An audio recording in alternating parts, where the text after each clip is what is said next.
হাতে করে দুই একটা স্বামী পাওয়া যাবে এমন যারা তাদের শ্বশুর শাশুড়ির খবর রাখে।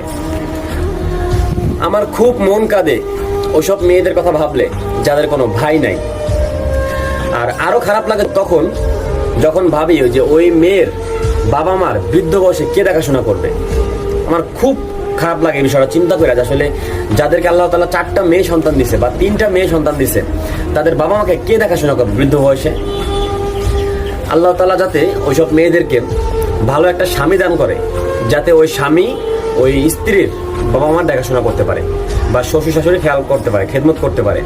কিন্তু কিছু স্বামী এমন আছে যারা নিজেরা খেয়াল করবে তো দূরের কথা, বউকেই বাবার বাড়িতে যাইতে দেয় না, আটকে রাখে, শাসন করে। আবার দেখা গেছে কিছু স্ত্রী আছে, কিছু মেয়ে আছে যারা তার বাবা মাকে গোপনে স্বামীর টাকা থেকে সাহায্য করতে চায়, আর স্বামী তাকে আবার বকাঝকা করে। আফসোস। এই জন্য বেশিরভাগ স্বামী আজকাল